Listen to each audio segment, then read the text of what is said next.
Vamos então, irmãos, abrir as nossas Bíblias, por gentileza. Se você puder pegar aí a sua Bíblia, abra comigo e com o pastor Tiago também.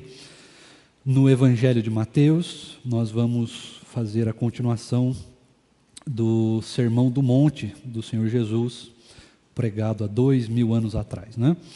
Então, Mateus capítulo 5, e nós vamos ficar nesta aula nos versos 17 até o verso de número 20. Mateus capítulo 5, versos 17 a 20.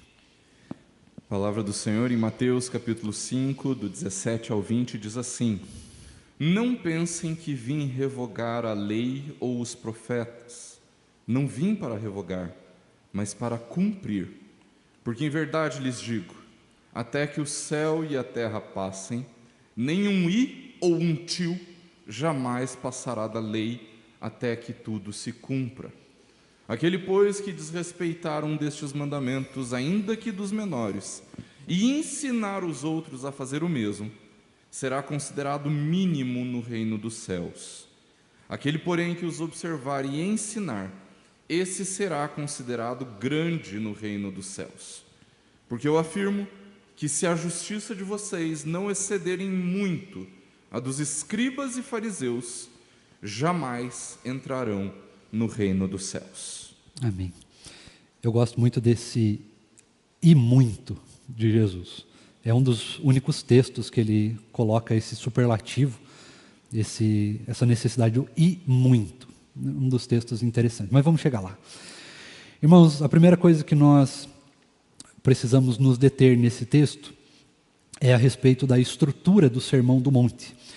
Se você vai lembrar bem das aulas que o Rev. Tiago já ministrou, no começo desse texto tão importante para a literatura cristã, para a nossa vida, inclusive, que traz uma profundidade, já que nós estamos tratando desse texto já há um bom tempo, né? Alguns meses, e vai demorar ainda para que ele termine, mas há um conceito muito interessante a respeito desse texto no início dele.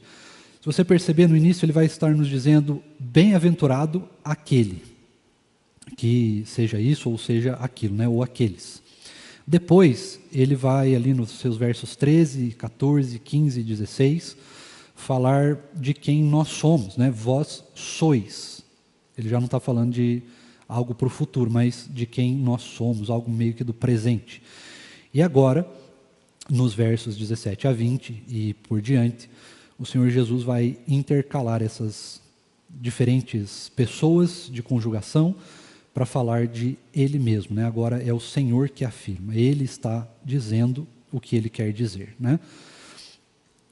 E a primeira coisa que nós precisamos perceber nesse texto aqui é algo muito interessante, até estávamos conversando antes da aula, eu e o Rev. Tiago, o Vitor aqui também, a respeito de uma grande discussão que existe sobre esses 4 versículos, tão curtos, tão pequenos, mas que existe uma grande discussão a respeito do que o Senhor Jesus trata nesse texto. A primeira coisa, irmãos, o Senhor Jesus está falando para nós a respeito de cumprir ou não a palavra do Antigo Testamento.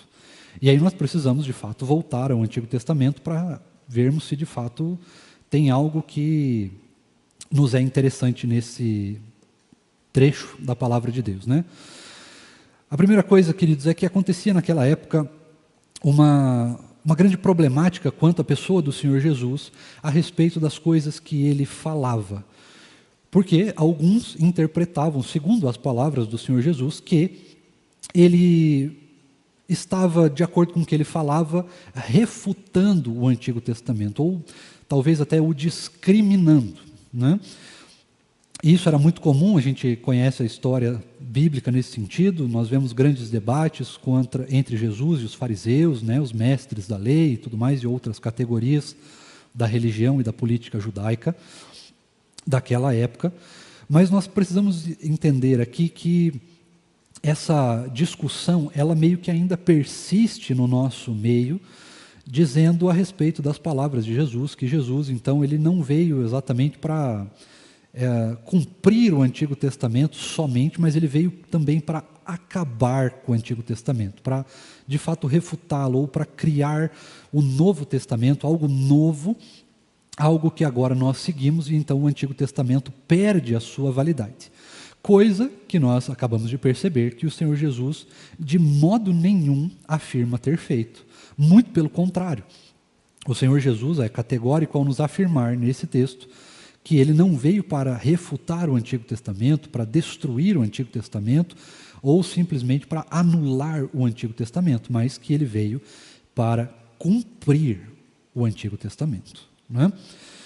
E nisso existe uma discussão muito grande a respeito dos mandamentos. Veja que esse texto vai falar especificamente dos mandamentos, ali mais especificamente os 10, mas com algumas outras ressalvas ali do texto, né? Não só os 10, mas aqueles mandamentos puros, não a lei que veio a se tornar depois a lei, né? Aquela lei pesada dos mestres da lei, né? Uma lei totalmente cerimonial, algo que o próprio Senhor Jesus não falou, cheio de regras que, na verdade, nem bíblica eram. Né? E, na verdade, nem bíblicas são, porque algumas ainda estão em vigor hoje, dependendo da seita do judaísmo que você encontrar por aí. Mas o que vale a gente saber nesse momento, queridos, é que o Senhor Jesus veio cumprir o Antigo Testamento. E aí acontece duas coisas. Ele veio cumprir de duas maneiras. Primeiro, ele de fato cumpriu a lei do Antigo Testamento. E ele veio cumprir no sentido de que ele é o cumprimento do Antigo Testamento. O Antigo Testamento promete, lá desde Gênesis capítulo 3, verso 15, que o Senhor Jesus então viria, que Deus mandaria alguém que, pela descendência de Eva, viria pisotear então a cabeça da serpente e resolver toda a problemática gerada pelo pecado original. Este, de fato, é Jesus. E Jesus está revelado em cada uma das partes do Antigo Testamento, mesmo aquelas que não aparentam o Senhor Jesus. Veja, por exemplo, alguns livros do Antigo Testamento, ainda logo depois ali da Torá, citam muito pouco a respeito de algo que aparente ser Jesus. Né? Nós vemos isso, por exemplo, no livro de Ruth. O livro de Ruth, por exemplo, né, nem o nome de Deus aparece. Né? Mas isso não quer dizer, em momento nenhum, que esse livro não seja inspirado e que ele não nos apresente alguma personificação do Senhor Jesus. O livro de Esther, nem fala sobre Deus ali. Isso. Parece, aparentemente, nem uma vez cita o ser de Deus ali. Pois é. E, entre outros textos que não aparecem, nós temos, por exemplo, uma grande polêmica entre o livro de Jó, que alguns escritores dizem que nem inspirado é, que nem aconteceu, que é uma poesia, que não é literal, enfim. Nós temos as grandes discussões sobre o livro de Gênesis, se ele é ou não literal, até que ponto é, até que ponto não é. Enfim, nós temos diversas coisas a serem tratadas no livro, nos livros do Antigo Testamento. No entanto, cada um dos livros apresenta a sua maneira, de acordo com as melhores interpretações possíveis, a pessoa de Jesus, ainda que ele não cite Jesus diretamente, ou nem faça uma colocação mais teológica ali da pessoa de Cristo, né? Um tipo de Cristo, faça uma tipologia.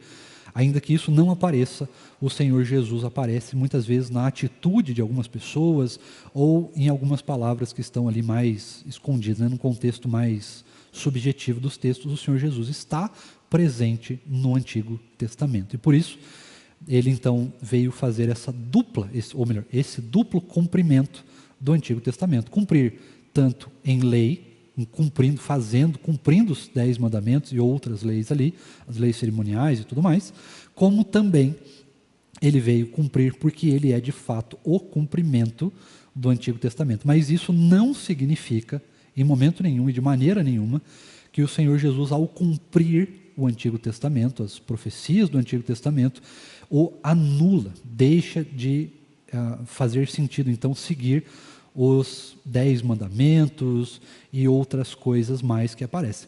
Até porque, queridos irmãos, se nós levarmos isso ao pé da letra, nós vamos perder uma parte significativa da nossa tradição cristã de culto. Nós vamos perder uma grande parte da tradição de dízimos, por exemplo. Não precisa mais trazer dízimo, já que acabou, não tem mais necessidade. Se o Antigo Testamento é inválido, o dízimo não tem mais necessidade, aí perde completamente o sentido de sustento da igreja cristã na proclamação do Evangelho e no socorro também aos necessitados, né? E tantas outras coisas que nós poderíamos ficar aqui um tempo dizendo, são perdidas, são completamente perdidas. A criação é perdida, porque não faz mais sentido você ficar olhando para a criação, porque a criação não apresenta Cristo, né? Cristo está apresentado no Antigo Testamento desde a criação, na verdade desde antes da criação, se a gente olhar outros textos. Mas o livro de Gênesis nos mostra a pessoa do Senhor Jesus já ali no seu primórdio, né? Então, se de fato o Antigo Testamento fosse anulado, nós perderíamos essa parte significativa, nós perderíamos os 10 mandamentos, nós perderíamos as histórias e as contribuições dos salmos do rei Davi, por exemplo. E, bom, eu poderia ficar aqui muito tempo dizendo o que nós perderíamos, né? Mas nós perderíamos muito. Então, o texto nos mostra que o Senhor Jesus não veio abolir a lei. Ele não veio destruir a lei, mas ele veio cumprir nessas duas vertentes. E o que isso nos ensina, queridos irmãos? Primeiro, isso nos ensina que nós também não devemos abolir a lei. No entanto, queridos, nós fazemos isso constantemente. Há uma coisa muito interessante, né? Logo depois desse texto, acredito que a próxima aula seja ministrada pelo Rev, Tiago, e nessa próxima aula nós veremos então a respeito de quando o Senhor Jesus vai dizer sobre aqueles que matam, né? Ouviste o que foi dito, não matarás. E aí, o que acontecia naquela época, que era muito prudente, que é muito prudente a gente pensar agora. Existia um negócio, quanto aos judeus, os judeus faziam isso muito, né? Os mestres da lei faziam isso, que era algo, eu vou traduzir aqui como uma simplificação da lei. Então, em termos simples, seria o seguinte: não matarás, isso é o que está escrito. Então, veja bem, não matarás significa que você não vai pegar alguém e não vai, por exemplo, pegar uma arma e atirar em alguém. Isso é matar. Isso é uma simplificação da lei do Antigo Testamento, causada, feita, construída pelos mestres da lei, o que o Senhor Jesus então vem a reforçar, dizendo que não, na verdade isso não deve ser levado em consideração. Os mandamentos, a lei de Deus, não pode ser simplificada. Isso era o que acontecia naquela época. Agora, para nós, como que é essa simplificação da lei? Na verdade, hoje, nós não temos a tendência de simplificar a lei. Ou nós vamos direto para mudar a lei, né? Nós simplesmente mudamos aquilo que ela diz, ou nós vamos então, em vez de simplificar, um negócio que eu gosto de chamar de imposição de vírgulas dentro da lei do Senhor. O que significa isso? Em tese, Rev, a colocação de vírgulas, eu acho que eu até ouvi uma vez você falando isso em acampamento. Vamos, por exemplo, citar o exemplo da mentira aqui. Olha, não pode mentir, ponto.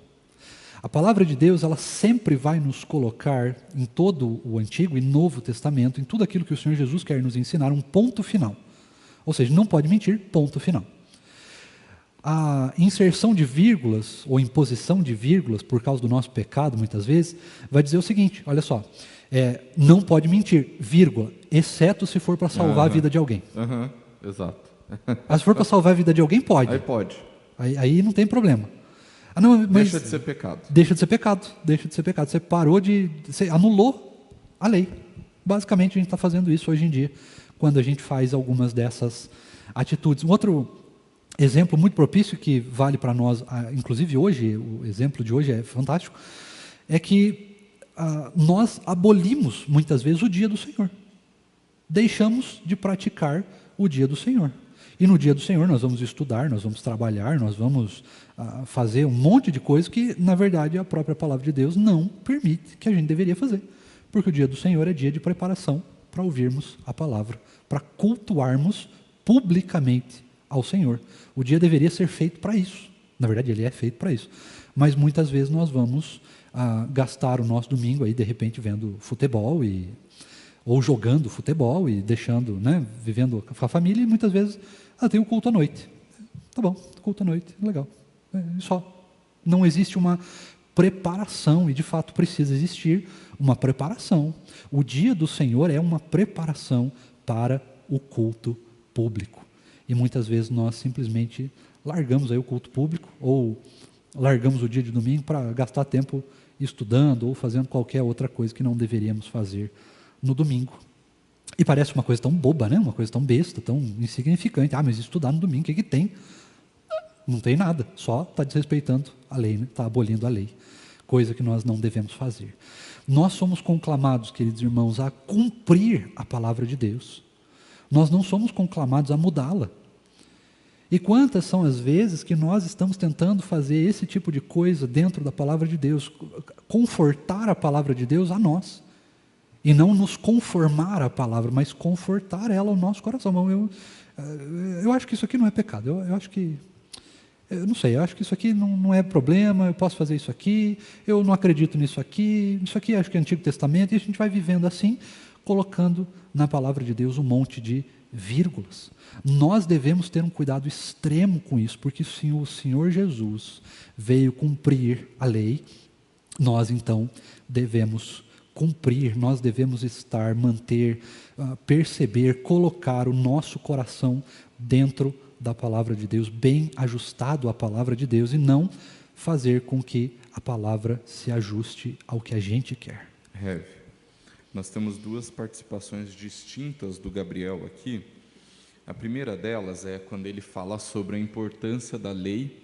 O Gabriel escreve o seguinte, naquela hora que você estava falando sobre a importância da lei, o Gabriel escreveu assim, a lei aponta para o pecado. Se a lei não existisse, não existiria o pecado, pois o pecado é o descumprimento da lei.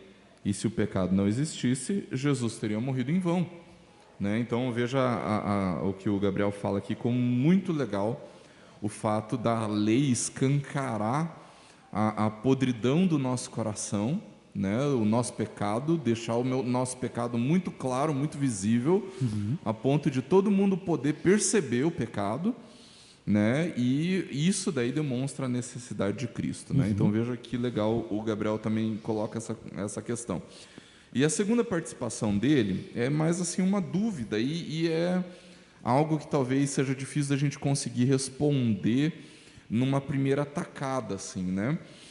Ele fala assim, Rev, Raabe mentiu para salvar a vida dos espias, e essa atitude dela foi considerada correta diante de Deus. Matar é pecado, mas se eu matar um criminoso em legítima defesa, eu não estarei errado. Como a mentira não seria, com a mentira não seria o mesmo, como no caso de Raabe? E aí eu não vou gastar muito tempo respondendo, Rev, se você quiser, fica à vontade, tá?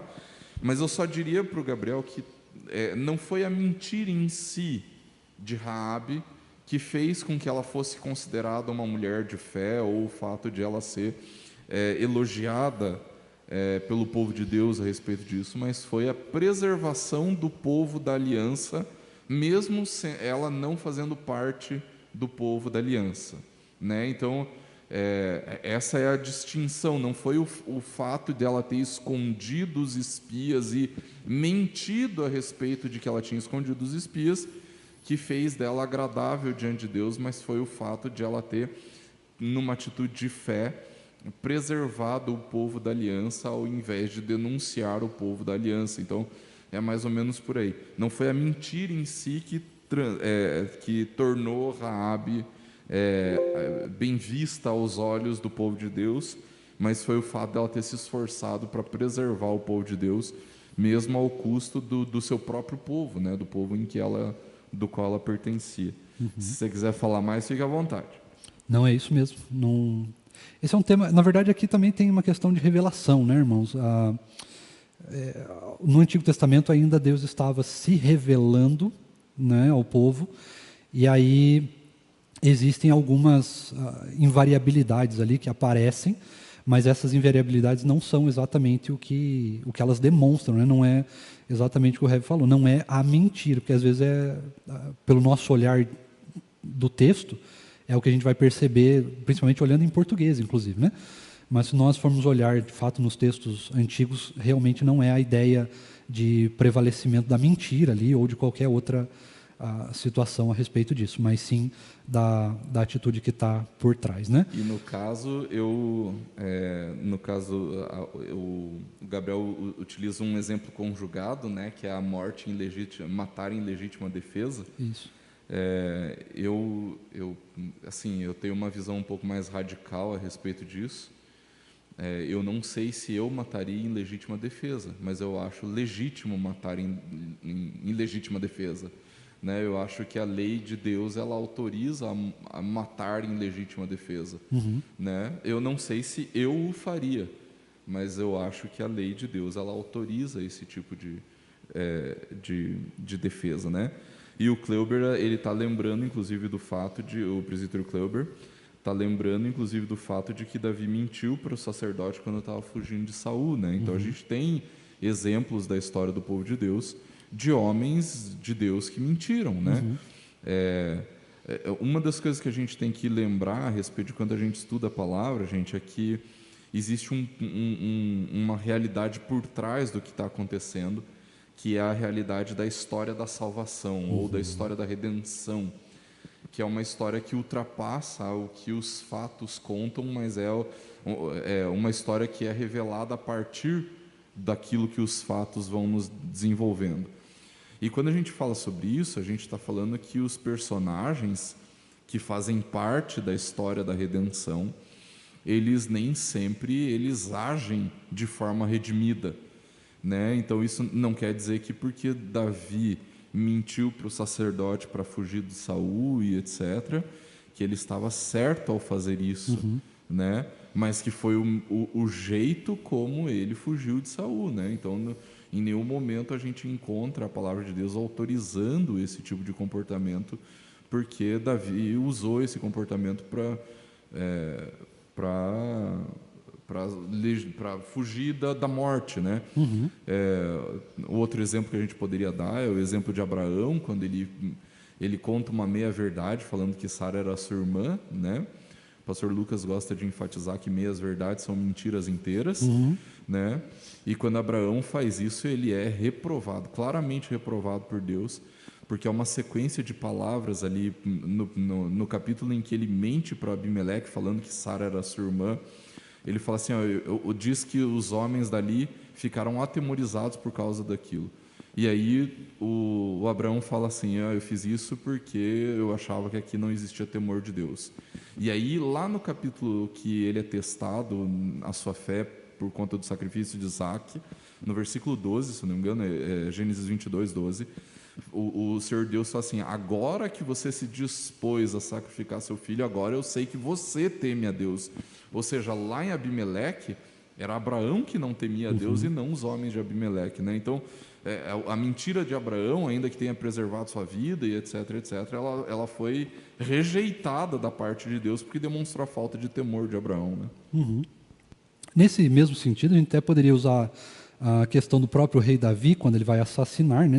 O rei Davi não é santo. Perfeito. Aliás, a última coisa que Davi é santo, apesar de ele ser segundo o coração de Deus, mas a última coisa que ele é santo, né? Ele comete inúmeros pecados, assim como eu e você cometemos muito pecado também, né? Mas a questão aí, a redenção está no arrependimento, está na ação de Deus e tudo mais, né? Em construir. Tem a questão também do ponto de vista que a gente pode olhar para os homens e mulheres de Deus no Antigo Testamento, a respeito de que, assim como nós estamos sendo santificados, né? Nós não somos santos completos, nós vamos chegar a ser santos completos quando estivermos no céu, mas aqui nós estamos inteiramente em processo de santificação, né? Nós estamos o tempo todo sendo corrigidos, sendo exortados, sendo transformados pela palavra e pela ação graciosa do Senhor Jesus. Um outro exemplo que a gente poderia até dar nesse sentido do Antigo Testamento é quanto ao casamento, você podia casar com mais de uma mulher, por exemplo. Não podia. Mas em algumas situações, por causa de outras situações, acabava, de certa forma, sendo permitido. Mas isso era uma permissão muito mais circunstancial do que, de fato, uma permissão bíblica para algo desse gênero. A Bíblia nunca permitiu isso, de fato. Mas existia uma necessidade, e essa necessidade acabou interpondo não a santidade, nem nada do tipo de Deus ou tudo mais, mas era a forma como que as coisas acabaram acontecendo. As circunstâncias levaram a isso, mas isso não foi autorizado de maneira nenhuma por Deus, os homens terem mais de uma mulher, ou coisas semelhantes que aparecem aí no Antigo Testamento, né? Vi só mais algumas participações para a gente dar continuidade. Manda bala. Porque a gente saiu por uma linha aqui que a gente não está conseguindo voltar, e para voltar vai ser difícil. Mas olha só, a Sarai, ela diz assim, o pecado está na prática da mentira, ou seja, torná-la algo comum à vida. Na verdade, toda mentira é pecado. Não é só quando ela se torna comum, mas toda mentira é pecado. Então, às vezes a gente fala sobre mentiras inocentes. Não existem mentiras inocentes. Então, se a esposa se arruma para sair para uma festa e ela pergunta, tô bonita? E o homem não acha que ela está bonita, o melhor é que ele preserve a integridade da sua esposa acima da sua própria integridade, dizendo a verdade que ele não acha que ela está bonita, né? Então, se ele diz que ela está bonita, mesmo sem ele achar que ela está bonita, ele está mentindo, e isso desagrada o coração de Deus. Sim. O Kleuber ainda está lembrando aqui que no caso específico do mandamento não matarás, e isso é uma perspectiva real mesmo, né? O original não é não assassinarás, e daí existe uma grande diferença, é mais ou menos por aí, né? E a Lucilene, ela está nos ajudando a esclarecer a questão da legítima defesa. Ó. A legítima defesa é caracterizada pela atitude de defesa que responde a um ataque. A defesa, para ser legítima, pressupõe reação suficiente para que a vítima livre-se do agressor. As atitudes de defesa da vítima podem levar à morte do agressor. Não é uma reação planejada, né? Então, eu acho que é muito legal essa fala da Lucilene, porque é um pouco do que eu penso. Eu jamais planejaria matar uma outra pessoa. No entanto, eu considero a possibilidade de que numa reação eu possa matar uma pessoa que está me atacando ou atacando alguém da minha família, né? E o Emmanuel, ele lembra uma questão que é assim, ó, em todos esses exemplos, o ensino mostra que em todos esses personagens continua a existir o homem natural, assim como em nós. Exato. Né? E a última pergunta a respeito disso uma pergunta. A Marilza está perguntando, omitir é pecado? Sim, com certeza. Não se pode existir segredos entre os servos de Deus ou não, né? O segredo é algo, faz parte do ocultismo. Quem gosta de segredo não pode ter algo muito bom a ser revelado, né? Então, o melhor é que a gente revele o nosso coração, sim. É claro que existem lugares, pessoas e circunstâncias, mas a omissão, ela normalmente, né, ela vai esconder aí segredos, até poderia dizer normalmente ligados ao pecado ou alguma coisa do tipo, ou alguma vergonha e coisa e tal. Mas o melhor é que, como nós somos crentes, nós podemos entender o seguinte a respeito disso. Tudo que é escondido, se está sendo escondido, é porque não é uma boa causa, né? Senão não estaria sendo escondido. Né? A não ser se você está brincando ali, de repente vai esconder um aniversário surpresa, aí é outra conversa, não está omitindo. É um planejamento, é outra conversa. Mas se você está omitindo, a omissão de fato de informações, ela normalmente está ligada assim, a alguma vergonha, alguma coisa nesse sentido. E aí a resposta é sempre que Jesus tem a resposta para tudo que nós estamos escondendo. Né? Ele mesmo nos revela a sua pessoa. Portanto, ele não gosta muito de sentidos de omissão. Não é muito bom, não é bom que o crente, que a pessoa que serve o Senhor da revelação, aquele que tem todo o conhecimento, que essa pessoa então omita, que ela esconda coisas. O melhor é resolver aquilo que a gente tiver escondido, mesmo que seja coisas do passado, é melhor falar, né? A não ser que não tenha, se de repente sofreu um trauma do passado, ninguém já tratou, não existe a necessidade de saber. É uma coisa, mas se você estiver escondendo omissão por causa de vergonha, por causa de pecado, por causa de medo, qualquer coisa do tipo, o Senhor Jesus pode tratar todas essas questões aí justamente por meio da sua palavra. Mas não é prudente e sim é normalmente pecado quando a gente omite informações, né? É uma situação complicada, inclusive. Não é bem preto no branco, mas sim, omitir Eu entendo que também é pecado, a passo que muitas vezes omitir é mentir que você não sabe de uma coisa que você sabe, né? Uma coisa, Rev, que vale, antes da gente voltar, na verdade a gente está no tema certo. Quando a gente fala, irmão, sobre legítima defesa, tem só um ponto que deve ser levado em consideração, que é, por exemplo, se alguém chegar no meio da rua, tentar te assaltar e você acabar reagindo e matar, eu entendo que não tem problema, mas na minha visão, Rev, se, por exemplo, se alguém chegar aqui agora e falar para a gente, vocês nega Jesus ou morre? A gente morre. Isso mesmo. Uhum. Quando é perseguição, irmãos, ao nome de Cristo, nós não reagimos, aí nós damos a outra face. É isso mesmo. Se for outra questão, aí vale, né, a legítima defesa, mas em nome de Cristo, se nós estejamos sendo perseguidos, aí não existe reação da parte do crente. Nós nos entregamos, não à morte, mas nós nos entregamos ao nome de Cristo. Nós não reagimos nesse sentido. Aí vale, de fato, dar a outra face. Mas o resumo de tudo isso, irmãos, é que nós precisamos cumprir a palavra de Deus à risca.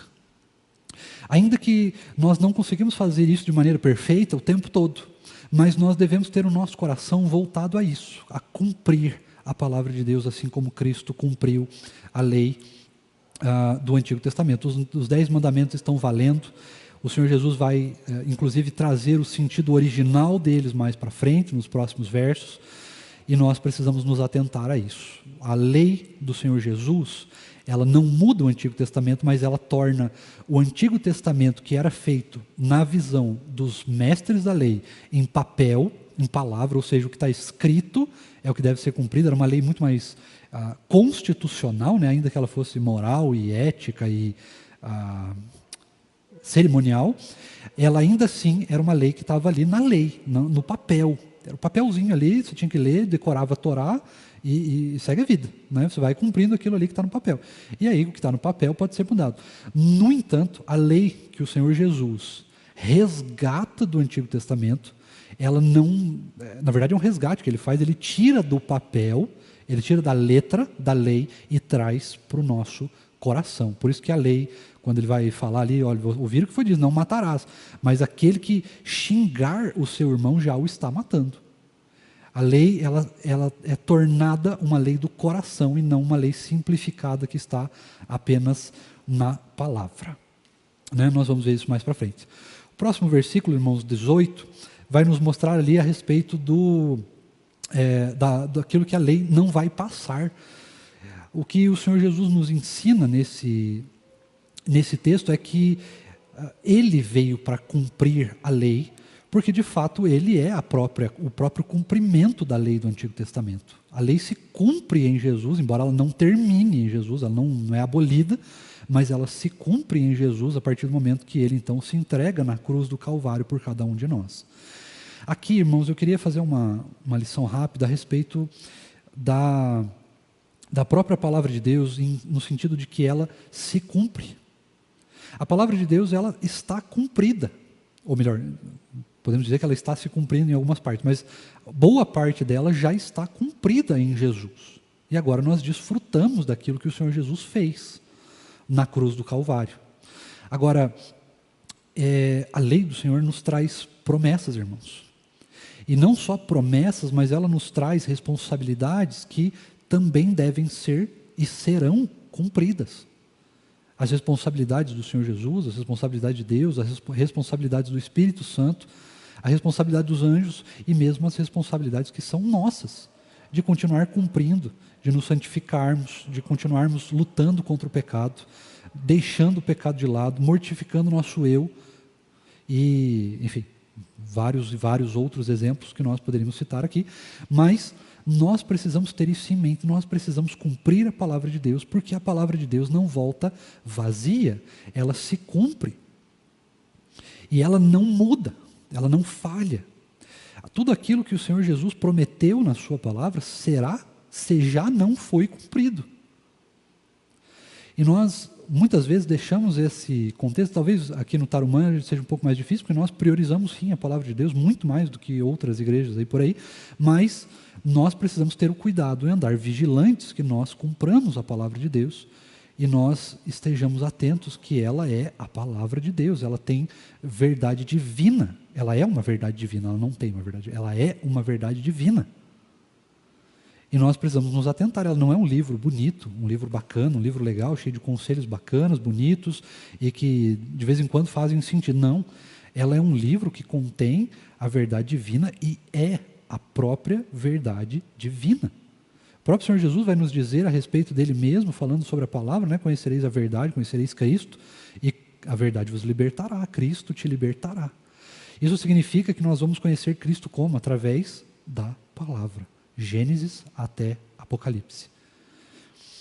Então, nós precisamos ter isso atento. A palavra de Deus será cumprida, irmãos. Ela não é um livro simplesmente religioso. Ela é um livro onde está descrito, de fato, as verdades divinas de Deus. Né? Apesar que divinos e de Deus ficou redundante. Mas, muitas vezes, queridos, nós olhamos para a palavra de Deus, talvez até sem querer, muitas vezes. Mas nós olhamos, ou porque nós mesmos estamos olhando, ou porque nós estamos tentando conformar a palavra a nós e não nos conformar à palavra, ou porque nós estamos olhando a respeito, ou melhor, por causa de um olhar de alguém que é um falso mestre, que é alguém que está ensinando a palavra errada, de repente alguém das redes sociais, aí, algum pastor da moda ou alguma coisa assim, que normalmente não tem um compromisso muito sério com a doutrina, com a palavra de fato, mas sim com outras coisas, e acabamos por causa disso nos enganando e distorcendo a palavra. Mas o Senhor Jesus diz perfeitamente, lógico, ele estava dizendo para aqueles crentes, mas está dizendo para nós também, né? Para aqueles crentes, desculpa. Ele estava dizendo para aqueles ouvintes do Sermão do Monte e também para os mestres, que a lei precisa ser cumprida integralmente, e ela será cumprida integralmente. E enquanto a lei não for cumprida, ela não será mudada, não vai passar uma letra, não vai mudar uma vírgula. Nada será mudado da palavra de Deus, até que ela seja cumprida. Uma rápida explicação do que esse texto nos diz. Esse texto nos mostra, queridos, que esses dois termos que ele mostra, né, o i e a vírgula, são sinais massoréticos que o Senhor Jesus estava se referindo. O que são sinais massoréticos? Sinais massoréticos são uma forma de interpretação e de escrita do hebraico antigo. Lembre-se que o hebraico antigo ele não era escrito com vogais, né, Ref? E era só uma questão de consoantes. Então você não tinha muito bem como saber, depois dos exílios, depois de tudo que o povo de Deus passou, começou a se perder algumas formas de se falar o hebraico.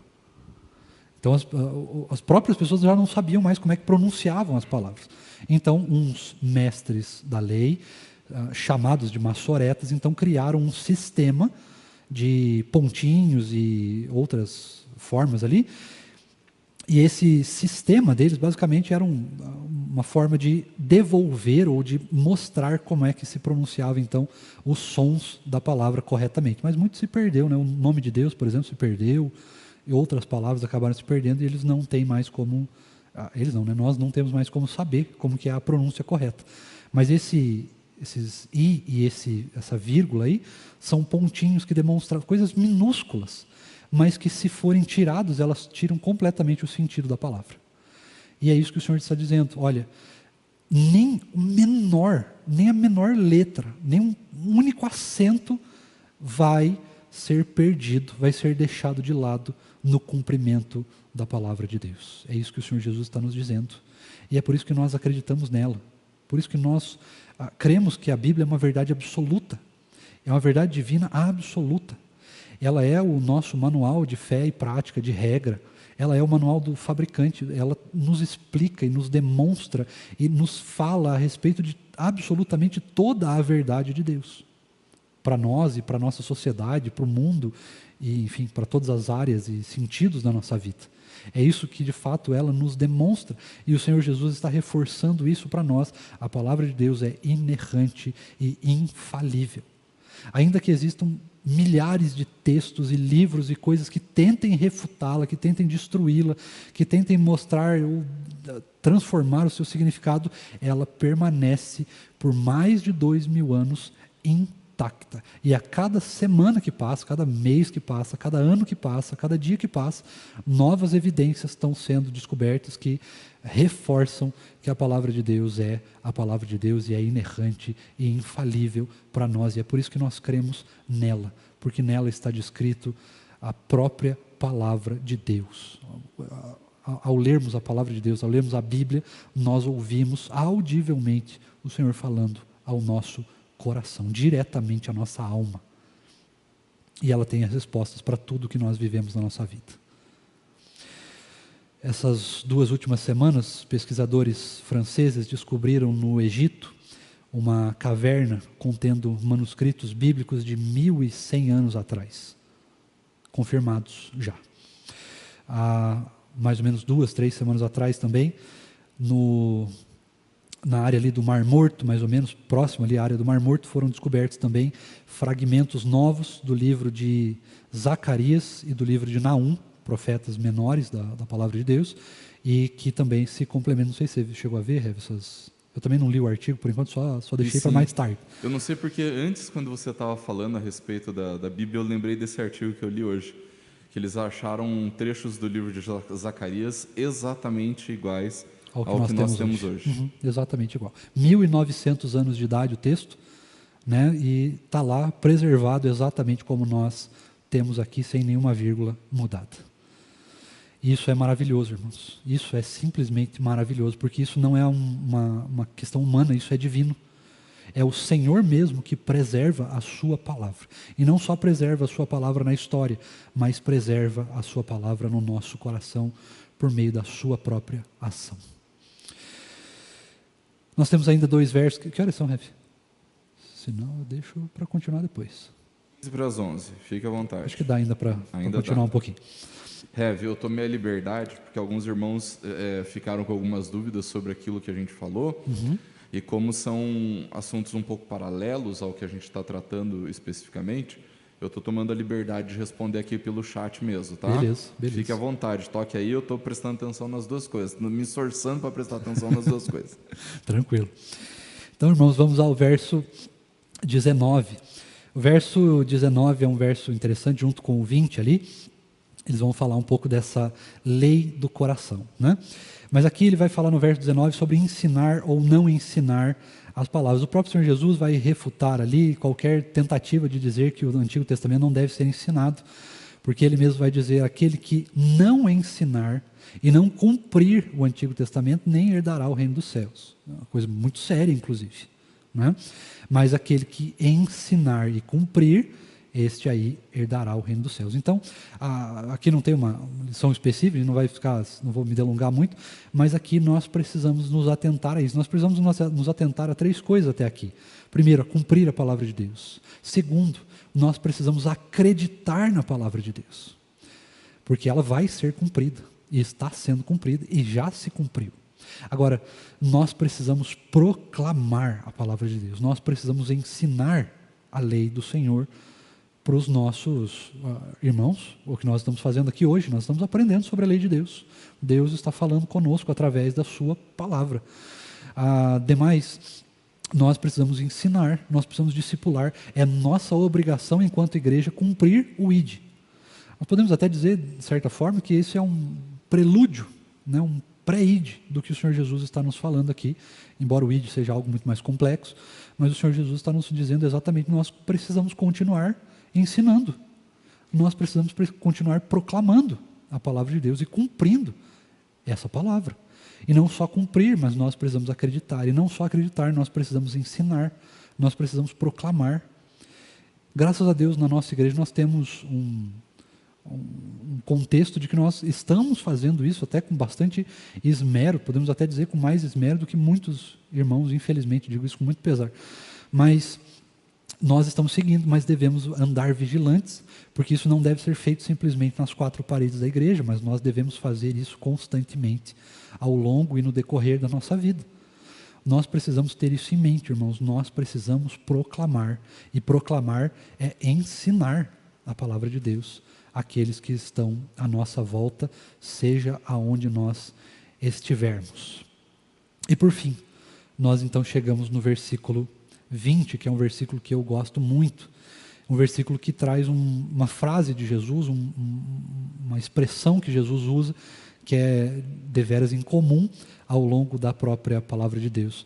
O Senhor Jesus vai nos dizer, então, que se a nossa justiça não exceder e muito a dos fariseus, essa e muito é uma expressão que Jesus não costuma usar, mas ele usa nesta situação aqui, se a nossa justiça não exceder em muito a justiça dos fariseus, nós não herdaremos o reino dos céus. O que significa a nossa justiça exceder a justiça dos fariseus? Para ser bem simples, a justiça dos fariseus, ela era uma justiça da lei, era uma justiça da letra, uma justiça escrita em papel. E por melhor que seja o papel se deteriora, o papel falha. Nós constantemente erramos. Se você é uma pessoa que escreve bastante, você erra. Nós erramos ao escrever à mão, a manuscrever alguma coisa. Nós erramos também ao digitar, mesmo no celular. Nós continuamos errando porque o texto está sujeito ao erro. Mas o Senhor Jesus não está nos dizendo sobre uma lei que está retida em palavras. Mas Ele está nos dizendo e nos mostrando uma lei que está retida no coração. Na verdade, Ele vai, agora, a partir desse versículo, Ele vai começar a explicar o que é essa lei do coração e como ela se dá de fato, embora eu já tenha pincelado um pouco ela aqui. Mas a lei de Cristo, ela não veio para revogar o Antigo Testamento, sim para cumprir. Mas para cumprir o Antigo Testamento, nós precisamos exceder essa justiça dos fariseus e deixando que a lei, permitindo e vivenciando uma lei que não está na letra, mas uma lei que está impermeada não, mas está entranhada no nosso coração e não sai. É uma lei como, de repente, uma teia de aranha, que a partir do momento que ela está estabelecida, ela não tem como escapar dela. Mas essa lei de Deus, ela não é uma lei pesada, ela não é uma lei incumprível, porque nós temos condições hoje de lutar contra o pecado e, portanto, de ir em direção ao cumprimento da lei de Cristo, da lei do coração que o Senhor vai estabelecer ou estabeleceu a partir, então, da sua morte na cruz do Calvário. Nós precisamos entender o seguinte: essa lei do coração pode ser cumprida, porque ela não está baseada simplesmente em palavras, mas ela está baseada na ação de Cristo no nosso próprio coração, e é por isso que ela pode ser cumprida. É por isso que nós temos condições, ainda que nós vamos errar, nós vamos falhar, nós vamos pecar. Mas o fato de que nós ainda somos pecadores e vamos pecar algumas vezes, não quer dizer que isso, por causa disso, nós não estamos cumprindo a lei do coração. Nós estamos cumprindo a lei do coração quando nós, de fato, erramos, mas nos arrependemos. Nós estamos cumprindo a lei de Cristo quando nós, de fato, estamos seguindo a palavra de Deus, continuamente lutando contra o pecado, pregando o Evangelho, continuamente temos uma vida devocional, temos uma vida de oração, temos uma vida de intimidade com Deus. De fato, nós estamos cumprindo a lei, mas essa lei não está sendo cumprida em palavra. Não está sendo cumprida em letras escritas, mas está sendo cumprida dentro do nosso coração com a ajuda e por intermédio da ação do próprio Deus em nós. Afinal de contas, nós não nos santificamos, mas quem nos santifica é o Senhor.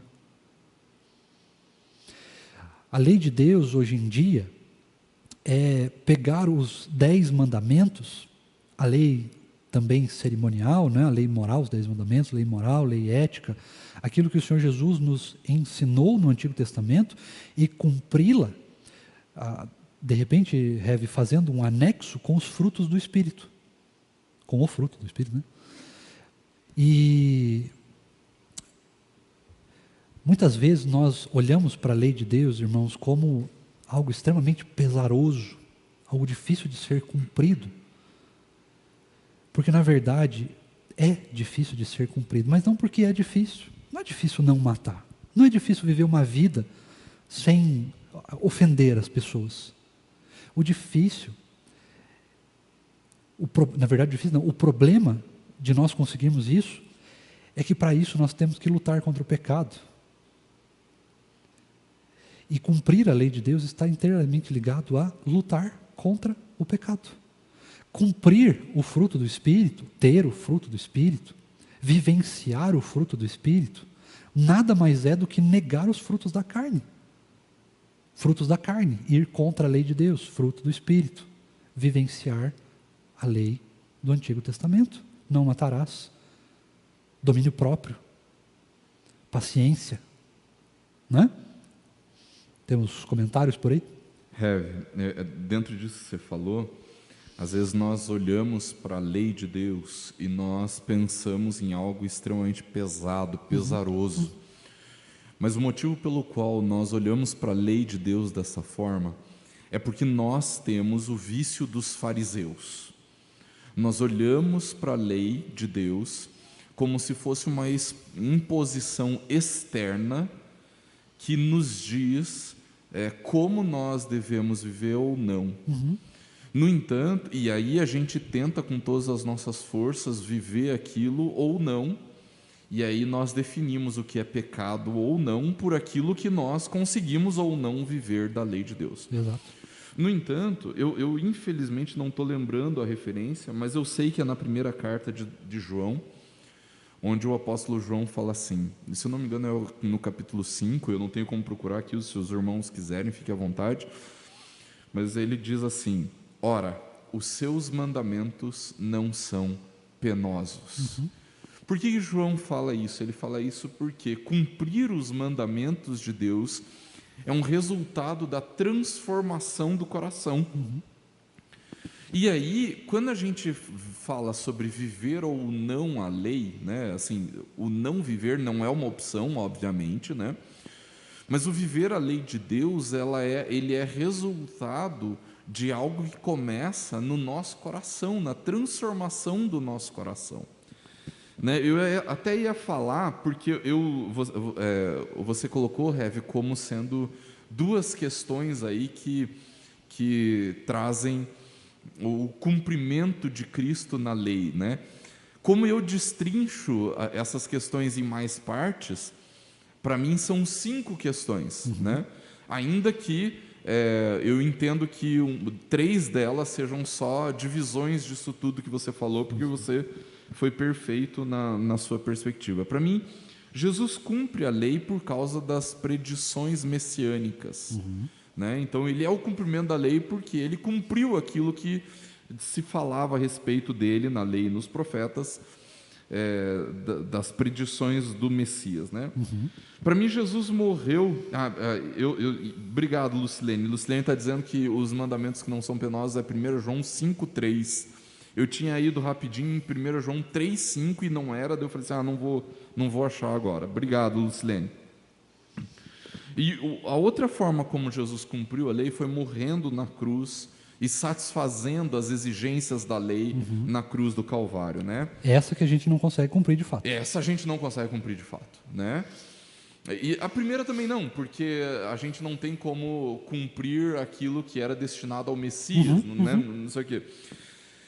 Jesus é o cumprimento da lei porque ele cumpriu todos os mandamentos perfeitamente, né? Então, com isso ele é o cumprimento da lei. Mas aí existem o 4 e o 5, que é dentro da minha, mas que você colocou na sua segunda, né?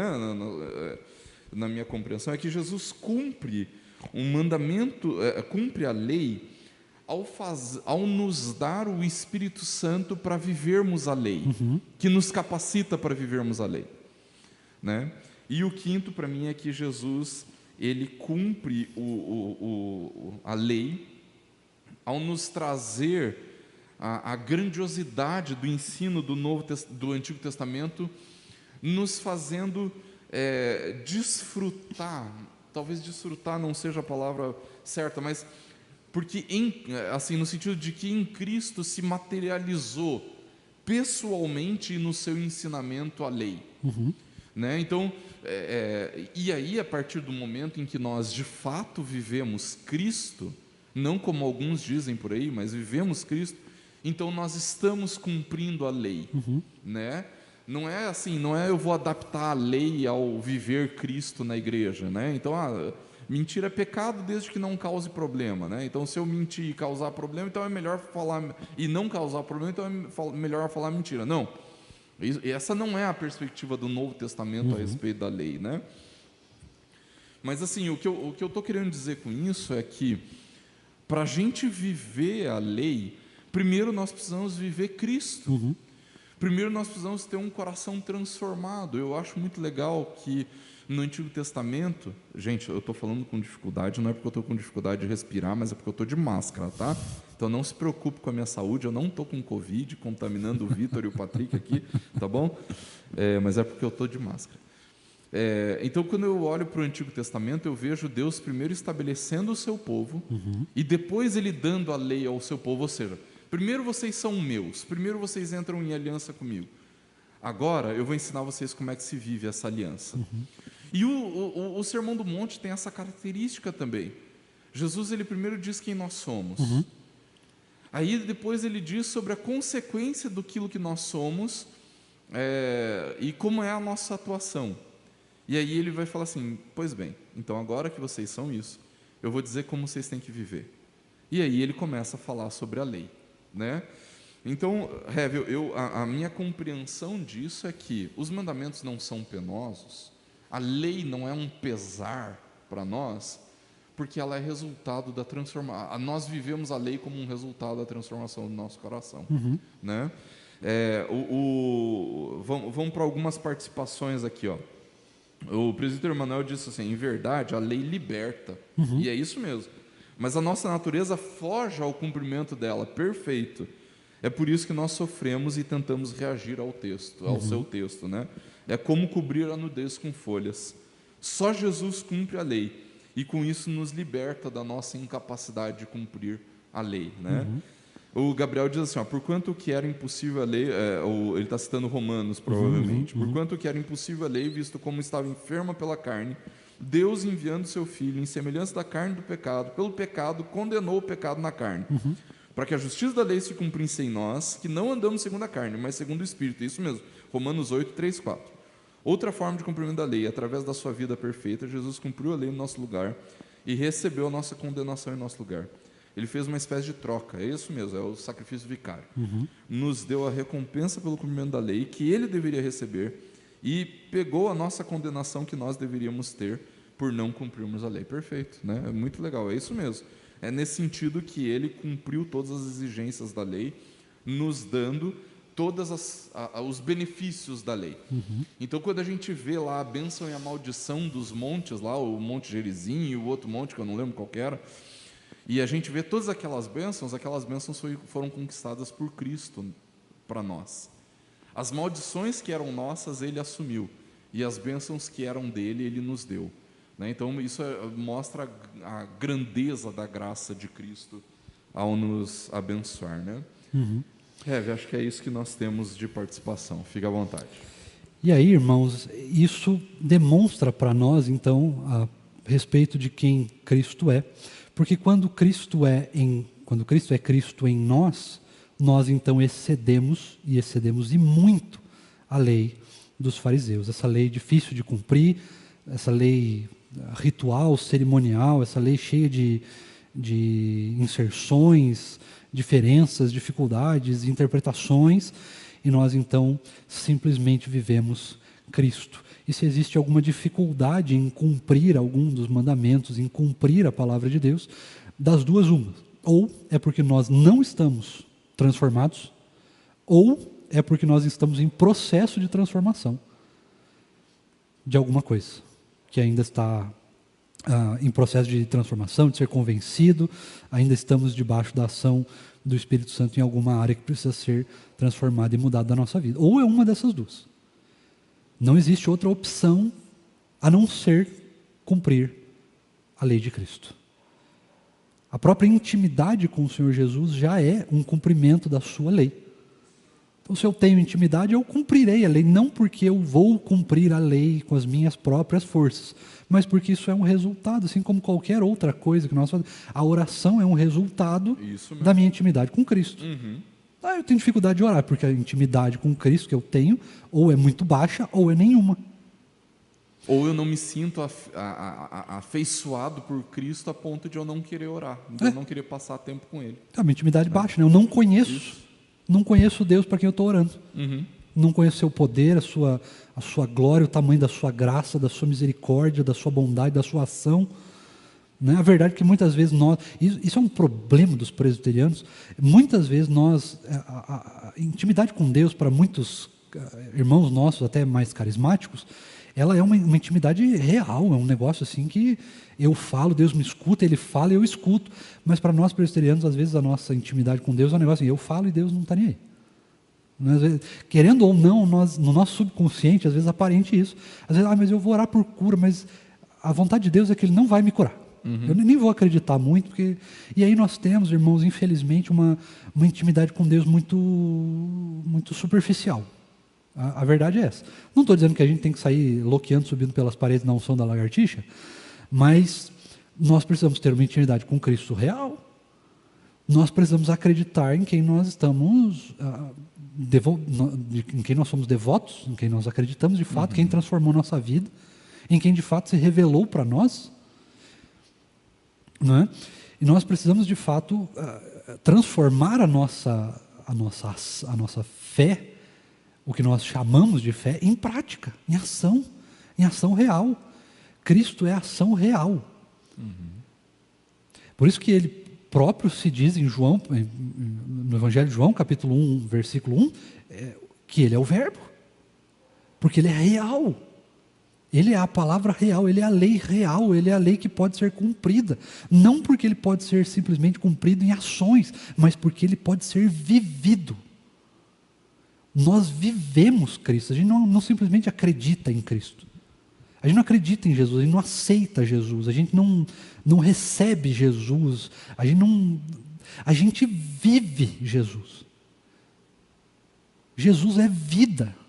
Como Ele mesmo nos diz, eu sou o caminho, a verdade e a vida. São 3 faces da mesma moeda, entre aspas, ali, mas Jesus é vida.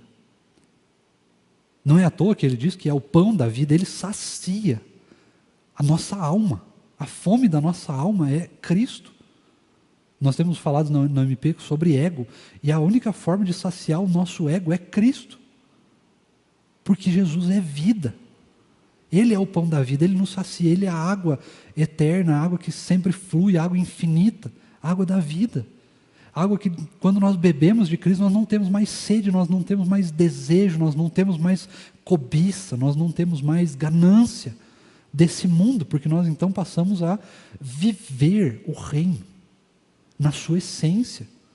E tudo que nós temos e fazemos e conquistamos e qualquer coisa que tenha nessa vida, ela está em função do reino. Porque a intimidade com Deus, a lei de Deus é vida. E ela é liberdade. Eu ouso dizer que a lei de Deus, eu ouso dizer que os nãos de Deus, a Bíblia está cheia de nãos.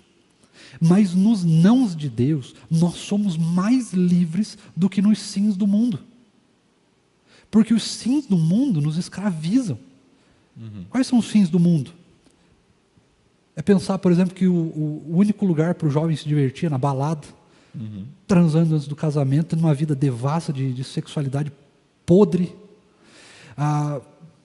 enchendo a cara. Eu não consigo falar com aquela menina, eu não consigo dançar, eu não consigo me expressar, eu não consigo ter liberdade se eu não encher a minha cara de cachaça, ou de entorpecimento dos sentidos, ou da mente, usando drogas ou qualquer outra coisa, né? Nem drogas, mas de repente pessoas que inertem a sua realidade, né, nos videogames, por exemplo, que são viciados porque a realidade é tão dura que é melhor viver numa realidade paralela, de série, de filme, de anime, de livro, enfim, qualquer outra coisa. Mas os nãos da palavra de Deus, o fato de eu não poder fazer algumas coisas porque são pecados, me trazem um contexto de muito mais liberdade do que os muitos sims do mundo. Porque Cristo é a vida. O mundo nos escraviza à morte. E não só a morte nesse sentido, mas a morte eterna mesmo, de fato, inferno. Mas Cristo nos traz muitos nãos, Mas dentro de todos os nãos que Jesus nos dá, nós somos muito mais livres do que se tivéssemos todos os sims do mundo. E isso é a vida de Cristo, é isso que Ele pode nos proporcionar, mesmo dentro do não, nos proporcionar toda a liberdade do universo, e além dele, né, porque se estende ainda para a eternidade. Cristo é vida, irmãos. A lei de Deus é vida. Porque a lei de Deus é Cristo. Não no sentido de ignorar os mandamentos, de deixar tudo isso de lado, mas nós vamos conseguir cumprir toda a palavra a partir do momento que Cristo é vida em mim e em você. Aí nós cumprimos a lei. Aí a lei não é pesarosa, aí vir para o culto não é difícil, aí acordar cedo para a escola dominical é prazeroso, aí gastar tempo com a Bíblia, não existe coisa melhor do que ter de fato intimidade com Deus, porque Deus é, Cristo é a própria saciação da vida. E é isso que Ele tem para nos dizer nessa manhã. Cristo é vida. Cristo é liberdade. O pecado nos escraviza, irmãos. Os sims do mundo nos escravizam, mas é Cristo que de fato nos liberta. E ainda que nós vamos viver a lei de Cristo, essa lei é uma lei de perfeita liberdade nele. Que assim o Senhor então nos abençoe para que nós possamos ter intimidade com Ele. Se o seu caso ainda é um caso de pouca intimidade, se você tem desfrutado de pouca intimidade, saiba que você pode desfrutar de muito mais intimidade com Deus, com Cristo. Você pode vivenciar de fato a saciação completa da sua vida e não precisar mais viver perseguindo coisas de modo que nunca tenha fim a sua perseguição.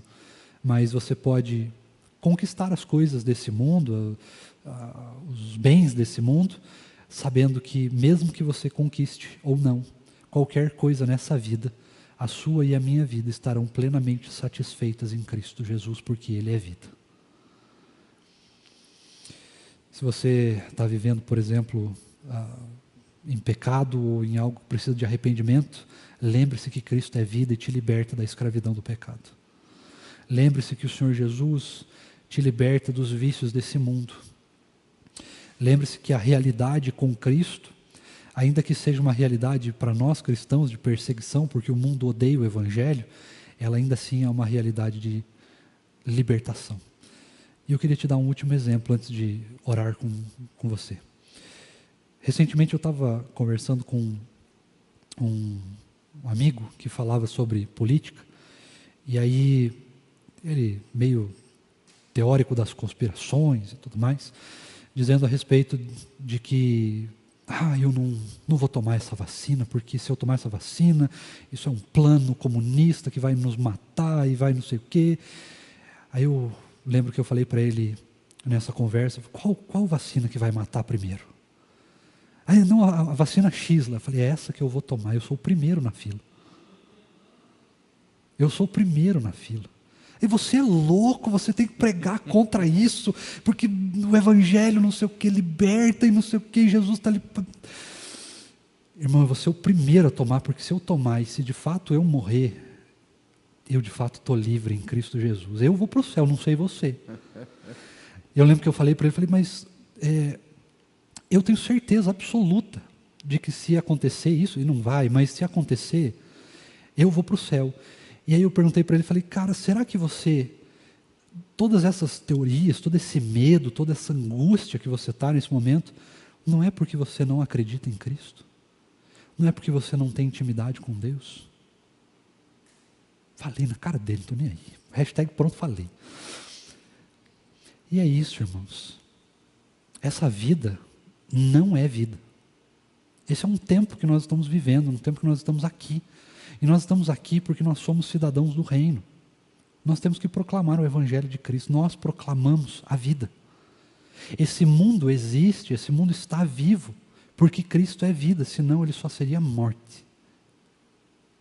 Se você acha que está ruim, imagine sem Cristo. Imagine sem a graça comum que já é derramada sobre os ímpios. Cristo é vida. De modo que nós não precisamos ter medo da lei, nós não precisamos ter medo de lutar contra o pecado, nós não precisamos ter medo das incertezas desse mundo, porque Cristo é vida. E ainda que a vida aqui, com Cristo, seja difícil, seja dura, seja pesarosa, lembre-se, Cristo é vida, não para esse mundo, mas Cristo é vida porque Ele excede esse mundo nos seus eleitos. Nós viveremos com Cristo por toda a eternidade. Na verdade, irmãos, nós começamos a viver quando chegamos no céu, na Nova Jerusalém Celestial. Aqui, nós estamos cumprindo o propósito de Cristo, o propósito de Deus. Que nós possamos viver, como Paulo viveu, e como ele mesmo disse, né? Esse mundo, essa vida, a gente vai vivendo, mas a gente faz isso, tudo isso, Cristo, né?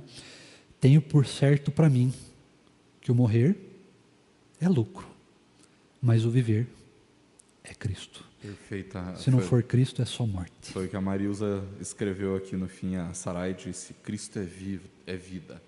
Louvado seja Deus. Amém. E a Marilza disse: o meu viver é Cristo e o morrer é lucro. Né? Exato. E a Maureen elogia a sua aula, dizendo que a aula foi excelente, que Deus permaneça em nossos corações e abençoe nossa semana com muita saúde e sabedoria. Graças a Deus.